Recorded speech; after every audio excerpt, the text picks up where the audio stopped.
y'all? It's Dark Sugar Podcast coming to you fresh out the packet with everything black. Dark Sugar. Hey y'all, welcome to Dark Sugar Podcast. It is your host, Kiana, and I am here with my co-creator, Emma. And we are so happy today to be joined by Kristina Girod, who is the owner of Power+Flow. Ooh, I love that rhyme right there, which is a black women-owned spin class, y'all. I've been myself. Emma is up on her 100th ride with Sunday. This, which is so crazy, with this class. And she has her own testimony to how it's given her a sense of community, given her a sense of routine, health, things like that in her life. And I'm really excited to interview Kristina because we still have a couple weeks left. It's still Black History Month, and I want to acknowledge the Black women who are really making moves in this community in Phoenix and Arizona. And so I want to start off with Kristina telling us about what is Power+Flow. Well, hello everybody. Thanks for listening. Kristina Girod here, and thanks for having me, ladies. I appreciate it. I feel honored to be on this podcast. And Power+Flow is my baby. Power+Flow is my baby. She was birthed through fitness, through trial and error, and spending many years working for other people and crafting something that I really became very good at. And I realized that there were pieces of this thing called spin or indoor cycling that I wanted to give to a community that I was kind of held back behind because I was working for someone else and they have their own belief and dreams and ideas on how they want it done. And I just thought, you know what? I think I can do this on my own. And so I branched off and opened up Power+Flow, which is currently spin indoor cycling only, but it has the makings to expand to something bigger. And I'm excited about that.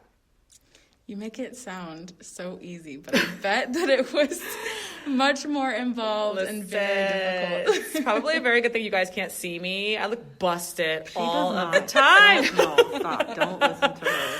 I think I have an old friend that started her own business, and to this day, she still runs the joke that, like, we don't know what we're doing. Like, us business owners, like, do we ever know what we're doing? And are we ever ready for it? And, the short answer to that is no. Like, when you think you have it all together, something else happens. You're like, okay, well, we'll figure it out. So you just learn to kind of run with the punches. And that's always really good. So being able to pivot easily. Dang. So tell us how you got into spin, because it's pretty... It's definitely, I feel like, cult-like almost, the spin community. Totally. Like, once you get into spin and you're really doing it, you're really doing it. Because I first heard of spin, like, Soul Cycle. Yeah. Oh, and it seemed like, literally, I thought Soul Cycle, I didn't know what I thought it was like this exclusive culty gym. I didn't know what the heck in spinning. I just thought, it was it honestly felt very inaccessible for me. Definitely. So I want to know, how did you get into spin? And what was your intention when you got into it? Was it to spin for yourself, for your health, or be like, I want to create a spin gym? Yeah, no, it was solely self-medicating myself. I was an athlete growing up and ended up having knee surgery right before college, tearing my ACL. And so always battling this knee injury and recovery and trying to figure out a way to stay active. Because I stopped being active after that surgery. I put on weight, family issues and the loss of my father and things like that just kind of made it really tough a few years after I graduated college. Mm-hmm. And fitness was where I got into a space where I could just release all of, like, the pain I was going through at that time. I lost my job, my boyfriend at the time, and my father all within just months of each other. And so it was just wild. So I came into fitness early 2009, and that was, after 2 or 3 years of not working out anymore because of my knee. I put on weight. I had crazy, wild acne. I had a bald spot. You've heard it here first. I had a bald spot. It was like the low of low. It was just a low of low. So fitness is where I found a place where I could just kind of let it go. And I actually probably abused it in the beginning, where I just spent hours in the gym. Mm-hmm. At that point, spin wasn't in the picture. I was just doing like turbo kickboxing, which is basically cardio kickboxing, strength training, things like that. But long story short, after doing cardio kickboxing for so long and actually teaching that as an instructor for a while, my knees were like, girl, you ain't built like this no more. So my knees just stopped. And so I realized I couldn't do kickboxing anymore. So I was actually in search of some other form of cardio. And that's where spin came up. And spinning doesn't hurt your knees? Low impact. It shouldn't hurt your knees. Yeah, it shouldn't hurt your knees. So if you're in the right positions, yes. Yeah, Emma's like, it shouldn't. If it does, we gotta adjust. We gotta adjust some things. But low impact. And so I found spin. And for about 3 years, I will give a nod to SoulCycle. And it really is like, they have a thought of being cult-like and exclusive, but SoulCycle really did put spin on the map. And the studio that I went to here, we built like a little cult there. And so for 3 years, it was like 5 to 6 days a week, or maybe even 6 to 7, honestly. Wow. And just constantly going. And then one point I was like singing and cueing in my head, and I was like, nope, I would have done it differently than the instructor, who was very popular there. And that's when I knew. I was like, I think I'm ready to start teaching this on my own. And I wish so bad that I recorded my first class, because it was god awful. It was so bad. Like, thinking back, I actually found the playlist that I used, and I just like deleted it. I was like, nope, like never again. But yeah, I started teaching in 2016. Was it 2014 maybe it was? Math. Almost teaching 7 years, so that's 14. Yeah. Yes. Started teaching in 2014, and we can count, team. Those of you listening, we can count, just backwards. But yeah, I started teaching, and it literally was to stop paying for something that I was doing every day. I wanted to get paid. It was selfish. It was like, pay me. Yeah, I'm over here spending all my money. Yeah, you might as well. I might as well. And it really truly was like, well, I might as well get paid doing this. And you don't get paid very well teaching spin when you first start out. Like, no one does. But it really was selfish. And it wasn't until about 6 months in that I had a client or a writer of mine basically confide in me something really personal, and how my class had impacted him to stay on a path that he thought was really challenging, like to just treat himself better. And I just remember thinking like, holy cow, I'm making an impact. And it was in that moment that I just kind of woke up and realized that my classes aren't for me to get a paycheck, but it's instead for me to impact people. And that was literally 6 months into teaching. And ever since then, my classes have never been about me, but more so, well, I guess I could say they've been about me, but I realized that I can share what I'm going through, and someone in my space can connect and I don't know, can see themselves going through that as well. So I can personally testify to this because I remember taking my first class here and going home and or posting on social media or something. I think I posted 2 weeks in, and I was like, my life has been changed. Y'all, she'd be up on her stories, this is me post spin. She'd phone all next to her face in the car. I remember that. Yeah. Absolutely. And and I totally feel that way. And I tell everyone that I think that this place is so special and that you have completely made it this, because I've tried spin at other places, at gyms and whatnot, and I would look at those people like they were crazy. I was like, how do you stay on this bike and do all of that for 30 minutes to an hour at a time? Didn't you just hit a milestone of staying out of the bike as long as you could? For more than 30 seconds. Yeah. And I mean, I'm still trying to build on that. Yeah, she's killing it. Don't let her fool you. I'm trying. Killing it. But it's really tough, and I do have to say that I would not continue to be doing this. People ask me all the time. They're like, "How long have you been doing that now?" And I'm like, "Since September." And people can't believe it. I've never stuck with any workout longer than 3 months. So that is a true testament. Yay. That there's you're totally changing lives. Yeah, thanks. No, that's amazing. And so that just testifies to your impact as a teacher.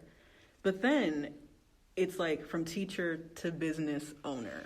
And so you're deciding, okay, I'm not just, spinning and working for somebody else. I'm spinning, and then I have instructors under me. And I can imagine, just like you said, you still feel like you don't know what you're doing. And I'm like, what? How? In the beginning, I can't imagine what you felt like. So what were the obstacles in the beginning jumpstart business? I don't even know how you do, what are the steps? I don't even know how you do that.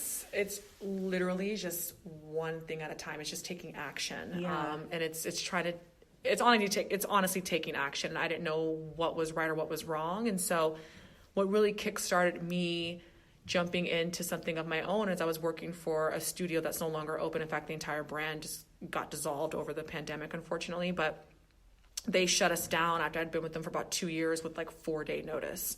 And so everyone was just devastated, as you can imagine, when you build this really amazing community and then all of a sudden like it's taken away from you. And I distinctly remember in that last class that we had just like bawling after I taught the class, and I was like, I will find a way to bring us back together. And a fire was lit, and I said, well, what would this look like? And that was July of 2019. July 31st.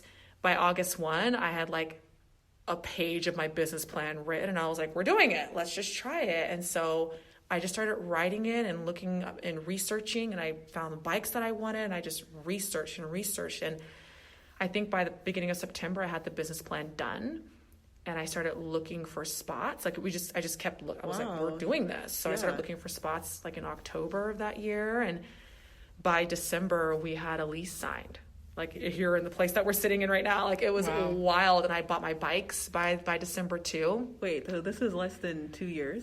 Yeah, it was 6 months. It was 6 months after. Yeah, it was just action. Like I had. Oh my God. Yeah, like I just was like, let's just see. Now, of course, I'm making it sound easier than it actually was. It was a lot of work. Yeah. And little did I realize was that a lot of the prep work that I had done prior to this happening played a huge role.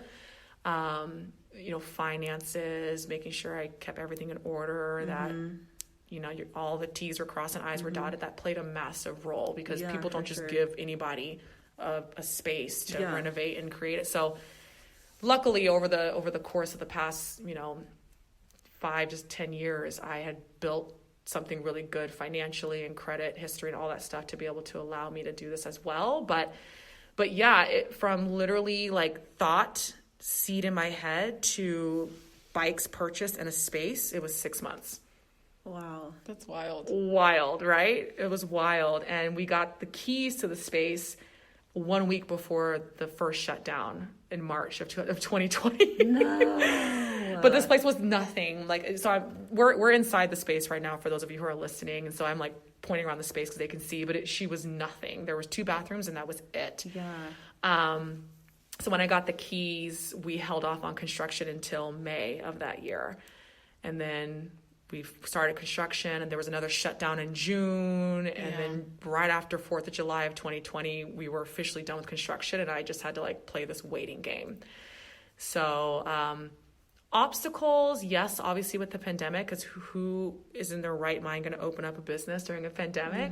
But it actually was a blessing because it allowed me to add on to that business plan and create the online platform that which is huge. I saw the viewers on it and I'm like, it's wild. Where do these people come from? Like pure accident. I started like my YouTube channel in April of 2020 and it was just solely just to like, one, to stay sane, because again, working out was my place of sanity. It was where I like released stuff and not knowing what was going to happen. And fitness was the way I brought in money for my family. It was just a place to stay sane. And then it turned into like people saying, oh, we want more. And I'm like, okay. And then it was like, we're really going to be shut down. Can I get one of the bikes that I bought? And so they shipped me one of the bikes that I bought, and I started doing spin classes in my garage. Y'all, it was a setup. It was a setup. I bet it was warm in the summer. Yeah, well, I had fans. It's just so funny. I wish I would have done like a behind the scenes because, what I'm looking at is literally an iPad, and there's like fans, like just off camera. There's like fans blowing on me so I don't die in my garage. And my family's like literally in the house, and I'm like, whenever you hear music, don't come into the garage. I'm busy. And they did. They let it all just play out. And again, the blessing in the pandemic is I said it in class, Emma knows, where I said like, look for the silver linings. Definitely. Like with all of the crazy things and unfortunate things that happen with it, being able to hold off on actually like starting my business until we got into this really allowed me to make a lot of adjustments that I never would have thought of had it not happened. Totally. So obviously, we're in Arizona, and the big thing that has been going on, in the past year is there's been a lot of tension, right, with just everything, honestly. Let's just say it. Just the whole world has been upside down. So in particular, what has it been like for you being a Black woman and a business owner? Yeah, that question itself, right, could go so many ways. I think for me, when I think of like being a Black woman in business from like a nationwide standpoint, you're just kind of like, okay, yeah, like there are a ton of us out here that own businesses and do our thing. Like we're HBICs, like we can handle it. But I think in particular, being in Arizona, it does feel like I'm a unicorn, right? Especially in the fitness community. I know Black women that have hair salons and who do lashes or things like that. But in the spin community, that's predominantly not Black. Right. Yeah. It was interesting. And I have to say that I never felt like I wasn't going to be, accepted or anything like that because I'm an HBIC. Like, this is just, I do my thing. But I did recognize really quickly, especially when I got onto YouTube, that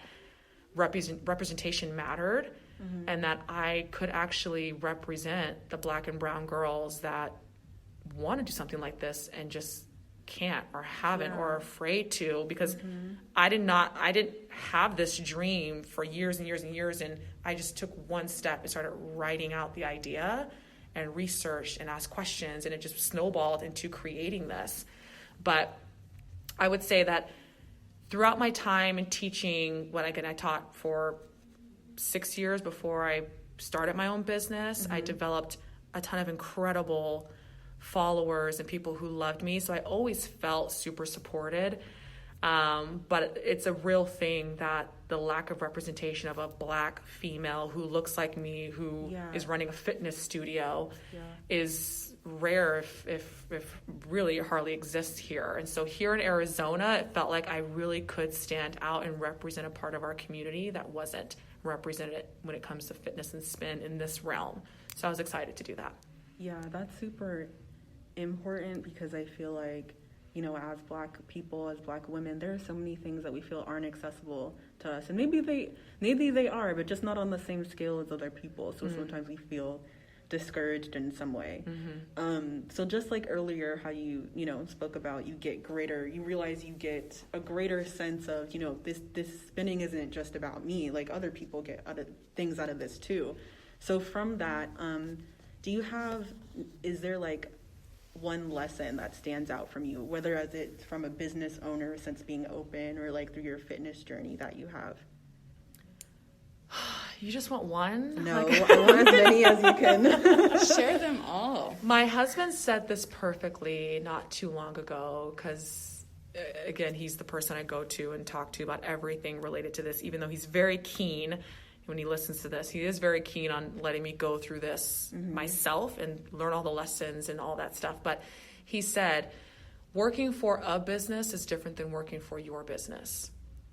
And I realized really fast that no one's going to love my baby as much as I love my baby. And I don't have children of my own. And so this became my child. Like, I eat, breathe, sleep, not just spin, but like it's my business. And so the lesson that I've learned is, as I'm starting to build my team, whether it be my front desk studio coordinators or my instructor team, is having not only like patience and grace, and just realizing that you're asking these people to love on something that is not as important to them, but is like your life. Like, it's my life. And so it's learning how to support them in the ways that they can support me in growing. Right? So it's like, I have to make sure I support you in whatever ways I can, so that you can support this growth. And it just truly cannot happen without, one, butts in the seats, people like Emma coming in here and giving me their heart and their soul and opening up and trying really hard. But you learn really, really fast that you can't do it alone.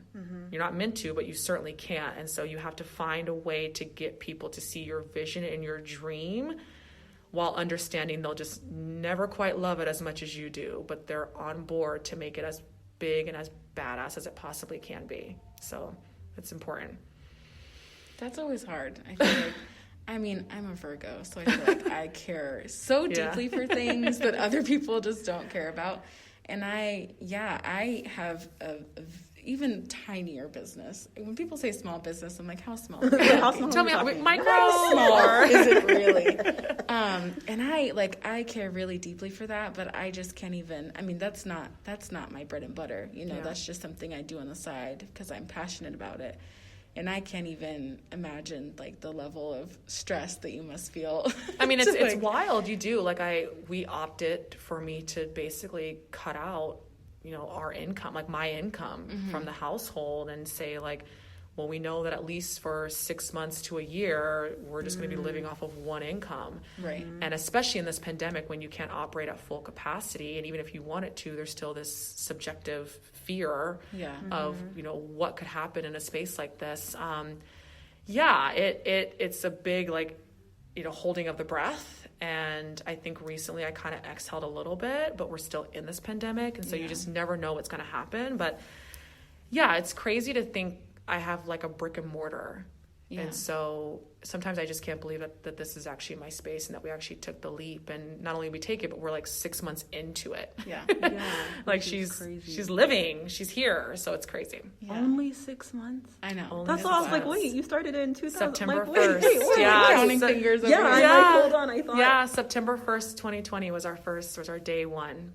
That's amazing. And, what's crazy to me is just how much I've learned just sitting here, because you've just touched on something that I struggle with on my day-to-day, which is like, just do the shit. Just take the step.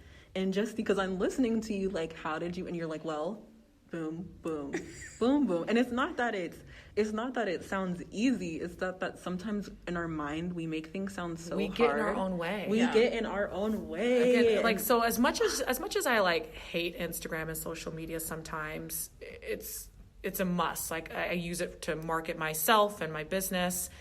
It's free advertising. It's grassroots. I love it. And yesterday or the day before, like literally, I just saw a quote from. Actually, it was Shonda Rhimes. It was actually Shonda Rhimes, and we all know, right? Like, just got done watching Bridgerton. Like, come on, and How to Get Away with Murder. But she said something, and I'm paraphrasing here, that said, like, it's great to have a dream and all, but that dream isn't just going to make everything fall in your lap. Like, she's like, I worked hard, and I worked for a long time, and now I'm successful, and it's just so true. Where I can dream it, I can picture it, I can visualize it, but unless I actually put pen to paper, or I get up here and teach a class, or I actually train a new instructor, it's just not going to happen. Like my business won't grow if I don't do it. So it's one thing to dream about it, but we got to get out of our heads and we have to actually take action and real talk, find people who will support that dream of yours and carry you along the way, because it's going to get kind of challenging. So you said find people that support your dream. So every day when I'm in class and I go use the restrooms, which are beautiful, by the way. I picked the tile up. If anyone ever is in Scottsdale, you have to come in. And first of all, take a class, but second, go to the bathroom. Use a bathroom first and then take a class. Yeah, the tile is truly amazing. So every time I go to the restrooms, I see on the back wall that list of people. So tell us about what that is. Yes. So, yeah, that's great. So on the back wall for the listeners, I have a piece that's dedicated to a group of people that truly saw this vision. And in my opinion, they were like a vote in the yes category for Power+Flow to even exist. So back in 2019 in July, when this started to get birthed and I was like, do we do this?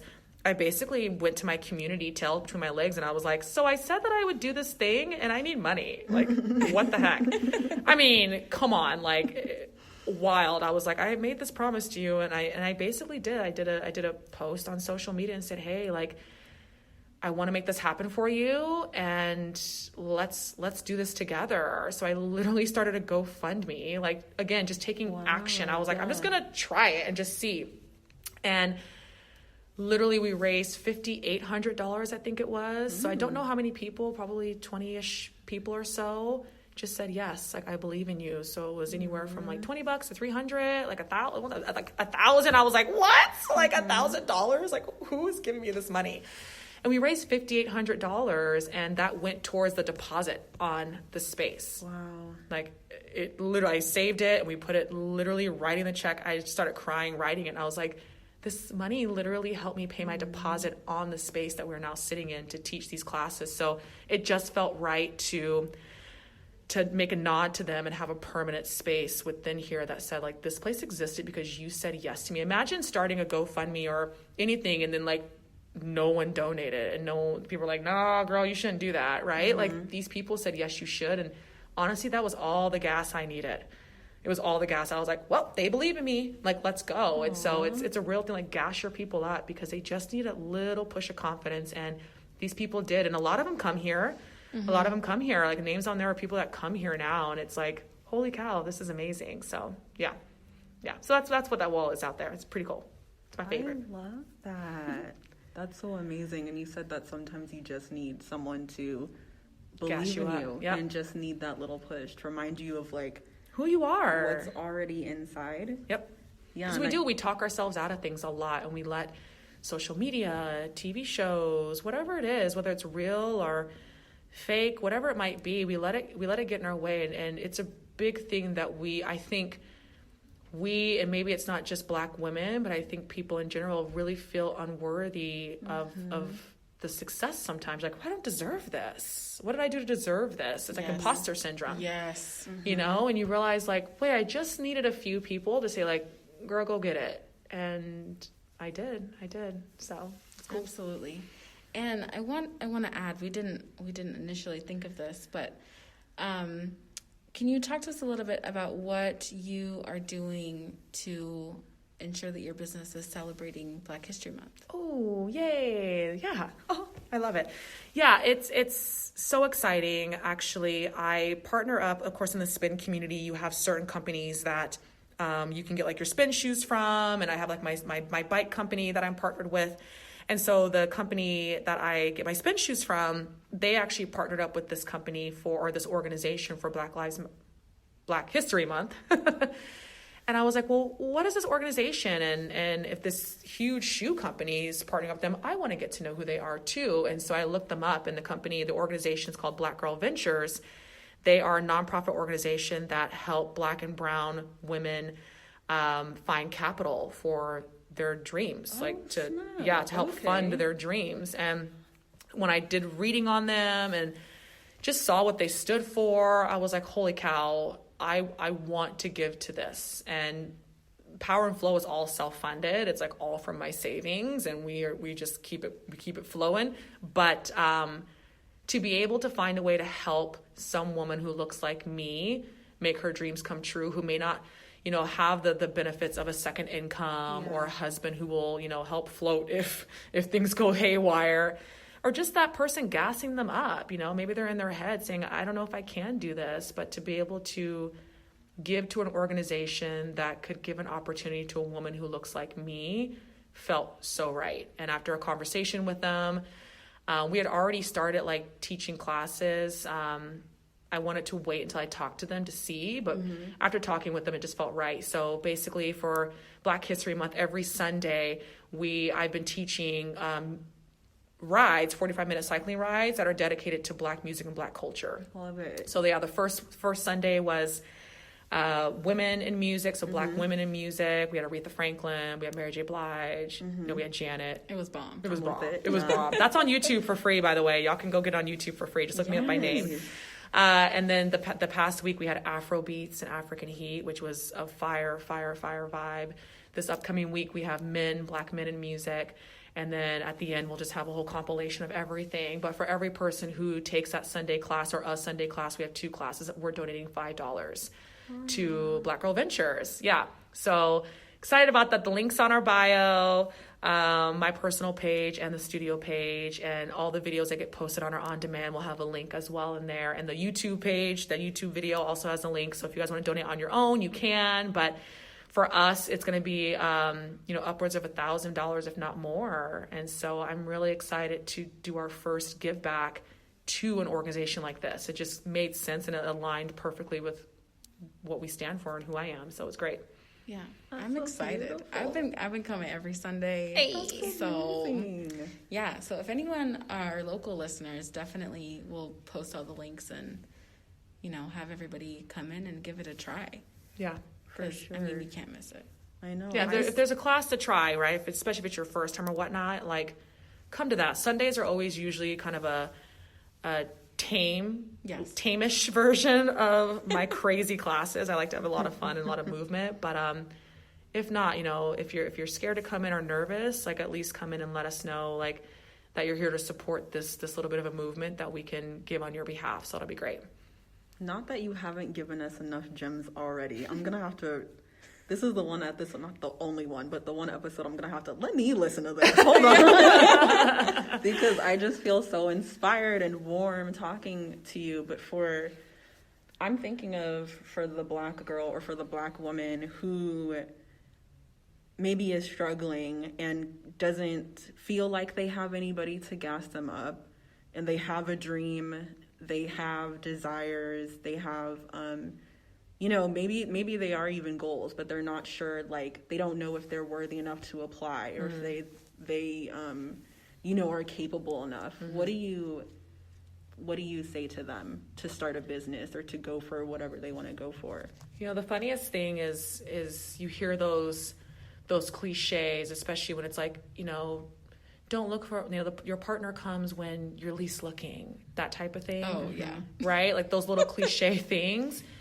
I can say wholeheartedly that I would not be where I'm at right now if I didn't set myself up literally 7 to 10 years ago with paying off my debt, having these small wins. Let me just go to the gym and get a workout in. And then you start to feel really good about yourself. And then this is a toxic friendship. I don't want you in my life anymore. Getting rid of that, gaining confidence in yourself by that. This is a toxic relationship. Yeah. You're treating me bad. I don't want this anymore. Little tiny wins that you can have in life set you up for something big like this. At least in my experience, it did. So learning to get rid of the toxic relationships, learning to pay off predatory loans that I took out when I was in college. I mean, the worst. Who gives student loans to an 18-year-old? Like, it's just wild, right? So you just like pay off those loans, got rid of all my credit card debt, started to learn about finances and bought a home, and then I got a second home. Like, it's just like these small wins that start to give you a lot of confidence, right? Totally. And you're like, keep your ducks in a row. Like, keep everything in a row and I think I said it in class. I know I said it. Emma's heard me say, it doesn't need to be negative, but you have to cut out the things that don't serve you. Mm-hmm. You just have to end those relationships. You have to end those ties. They will hold you back. Mm-hmm. They will drag you down to the bottom. You'll never be able to come to the surface to catch air. You'll never feel like you're worthy enough because you're not able to shine in the light. Like, you're buried underwater. So start now, because it is going to be a road where no matter what you want to do, they're going to look at your past. They're going to look at who you are. You want to be able to stand up confidently, chin high, shoulders back, saying like, I am who I am because I went through all these things, and I can provide to you exactly what you're looking for because I'm confident in who I am because I went through these things. So it starts many, many, many years, in my opinion, in my experience, before you actually partake in whatever goal you're trying to reach. I feel that. You just got to start now. Yeah, it's like you have to align yourself to be ready. To be ready for it. I love that, because sometimes I feel like we often look at the person like you. I'm looking at you and I'm just like, oh, like, why can't I be like that? And why can't I do that? It's like, bitch, do you know how hard she works? Do you know how, like, how many friends I cut out? Yeah, like, I had it's like, no take friends a look for at the a work. long time. Yeah. I wasn't dating anyone, no friends. Again, I said back in the day, like, I put on so much weight. I had crazy acne. I had a bald spot just from stress. I wasn't talking to my family. Like, there was a lot of, like, that you went through. And you just start to realize, I started realizing when I was open with people and honest with who I am and what I was going through, they started being honest back. And I was like, oh, wait, you kind of got some shit you're going through too? Well, let's go some shit together. Let's figure it out. And you really start to just find that if you can live a life that is true to you, and start to just truly cut out the BS, you start to just develop little brick by brick your worth. And you've done that. No one else has done that for you, but you've built your worth. Yeah. So yeah, when I decided that I was going to do this, like no one could tell me no. I was like, tell me no, I dare you to. What do you have to say no to? Yeah. I've built these bricks. Like this baby high. So tell me what I'm missing, and no one could tell me what I was missing. So here we are. So what advice would you give yourself 10 years ago? Or like if you could go back and talk to yourself at that time, at that age, at that stage in life. Look what you did. Right? I know, yeah. I know. I'm like, ooh. It's funny, but I'm not sure that I would change anything. I think in some cases, the path that's destined for us, like we're on. And I think that I happen to think about it like the fork in the road. Right. You can go one way or the other, and I just so happen to have the experiences in life that led me down one fork versus the other. Mm-hmm. Right? I have a twin sister. She had a baby when we were very young, so I went the other way. Mm-hmm. I had friends who were in abusive relationships, so I went the other way. I had friends who did this, so that I went the other way. I had so you just start to like see these forks in the road that were signs that I didn't have to take, but I decided I'm going to go ahead and take that other route and just see what happens. And I landed here. I'm not sure that I would actually change that. I'm not sure that I would want this to happen any earlier than it did. And I don't feel like it's happening late. I feel like it's really happening right on time. Right on time. Mm-hmm. And everything that's occurred from the moment the studio doors have opened to this very moment with you. I mean, before you guys even walked in here to do this podcast, I was learning something about myself. And I was like, well, there's that now. Okay, cool. Yeah. Right? And then you guys pulled up and I was like, all right, let's put a smile on my face. Like, let's do this, right? Like, I'm constantly learning something new. And so I don't think that this time happened early or late. It's right on time. And it's because I learned from these little obstacles, and I decided to take one path or another, and I ended up where I needed to be. That's true peace. Yeah, I love that. I feel that literally while you're talking. I feel like you need to write a book. Well, it's so even just true in the sense that like we're sitting here, like I'm hearing, you say like you're listening to me, and like maybe this could be that fork in the road for you. We're like, holy cow, like that was the moment that I needed to like pick a side, and I went this way. And I can tell you right now, like a lot of the messaging you're hearing in my class now and the choreography, really the messaging piece came because last February I went to a studio in California and got my socks rocked. The most incredible out of this world experience from this spin instructor. And I was just like, holy cow. And that was my fork. I was like, I can go and keep doing the standard BS I was doing on a bike and just kind of, okay, cool. Or I can really level up.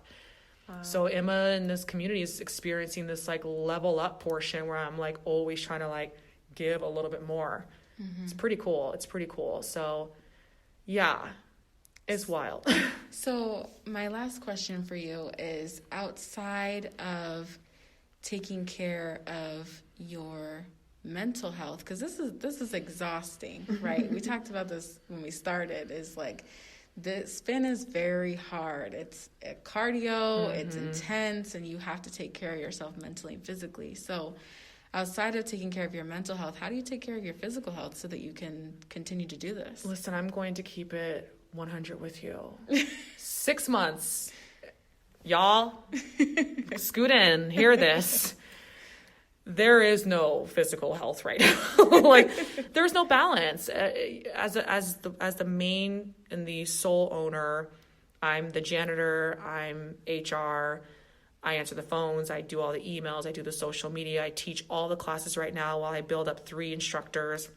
There is no balance. And that's real. And I know that that's not something that's sustainable. But I'm like looking at the phone at you guys right now. I'm like, hey, let me talk to you. So I will be very, very, very honest with you in that. And I suspected this would happen in the first 6 months to a year, that I would just be overworked, run down, maybe even be longer than a year. But there truly isn't a balance, y'all. I found champagne and carbs. Hey. Champagne and carbs. Yeah.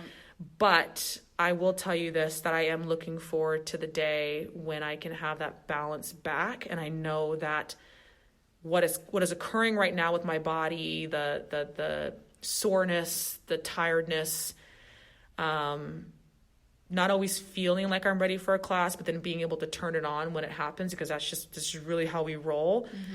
I know that will subside, and I'll be able to look back at this point and be like, man, I was everything in the beginning, and it built this, whatever this is going to be 6 months to a year or 2 years from now. And I can be really proud of the fact that I did it and I made it. So short answer is there's zero balance right now. Mental health is pretty sharp, because I have to always keep it pretty sharp for classes, but physical, I am run down, and that's part of the game right now. It's part of the game right now, but it won't last forever. And that's why the hustle is happening right now with hiring more people. So I will say that I think that you've built such a fantastic community that if you needed any of us to come be your janitor or like package orders, Emma, come and teach a class for me. I'm just going to go take a nap. That's what she's really And saying. Honestly, I will say that I've had multiple people offer that, which it's just incredible to me, because the fact that I have a community that I know I can lean on, I can't even believe it. Like, there's that imposter syndrome that comes in, and it's like, I don't deserve this, but I have to. My husband tells me, he's like, you have to like pat yourself on the back, like you created that. I'm like, no, I didn't. They're just all cool people that just came together. Like, he's like, in your studio. Yeah. So thank you. And I've had multiple people offer, and it's just, this is looking back 10 years from now on who I was surrounding myself with versus the people I have now. It's complete 180. And this is who I need to be around. So it's pretty darn good. So that is so true. I have this past year been a big proponent of I don't know what you would call it, but you know what I'm talking about. People off. The 5 people that you surround yourself with. Oh, that's yes. so important. You are the sum of the 5 people you hang out with the most. Totally. Yeah, and we've definitely been talking. Kiana and I talk a lot about this because, 2020 was like the year. Woke us all up. Yeah, for real. And I think in the simplest form, it's just maturity. I got into my 30s and I realized, oh wait, it doesn't matter if I go to brunch on Sundays and spend $90 on mimosas. Like, I'd rather put that towards my savings or whatever. You just start to realize as you get older, really what's important. And a lot of that superficial stuff is just that. And working from the inside out, like, that's just where it's at. Like, being able just to walk around with no makeup on and just feel really confident. And like, you would have never seen me makeupless in my 20s. And now I'm just too damn tired to put on makeup. So, but yeah, it's interesting. And I think just maturity really allows us to really remember, like, our quality of our circle matters way more than the quantity. Yeah. And I think too, like, you said that the other day. I know, didn't I? I know. It's going around, man. Yeah. It is going around. We're on the same. But I think, and you can't ignore those wavelengths when that happens. A lot of people are like, and you're like, no, listen to it. The universe. Yes. We're totally telling you something. And I think, like, this whole thing and just learning more about your experience and your journey is just such a testament to community, because if you don't find that core group of people to lift you up and believe in you and be there, certainly has a lot to do with your personal work ethic and what you're willing to do to make it happen. But yeah, the community piece is incredible. And I think that's just a larger lesson for all of us, that, the businesses around us that are run by people of color and anyone from a marginalized identity, we have to do our part to support them, for sure. And I think, too, the biggest thing for me is always recognizing, just like I said earlier, with when I'm building this team, like, I need to be able to give that space of, like, let me support you in whatever you can give me to make this thing happen. It's the same with the community.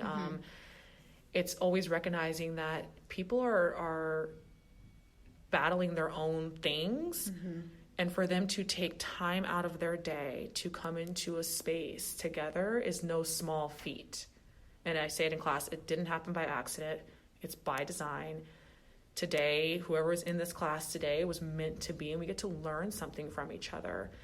And I'm in debt to this community. Like, I wouldn't be able to come here every day if it wasn't for this community. And so it's recognizing as a business owner, or whatever color you are, whatever background, that if you're servicing your community and your people, you have to respect that they are really aiming to support you and asking for you to support them. It's a team effort, so Absolutely. I love it.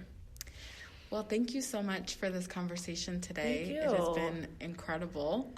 Yeah, I'm so happy. And just like you said, pay attention to the wavelength. This Power and Flow is right in line with overall health, because that's what I feel, I'm trying to push on people. It's not just mental health, physical health. Like, people think the shit's separate, and it's really not. Like, just think about how many things we just talked about sitting right here, and we're starting from spin. So Kristina, I just want to thank you so much for your time, for your business. We got to do some plugs. We'll list everything. We'll plug all the things. Also, we'll let you know the update, because Kiana and I are about to do the class after this. Kiana's in the front row too, y'all. We'll be much more winded. Why am I in the front? But yeah, thank you so much for listening, and continue to stay in your power and flow.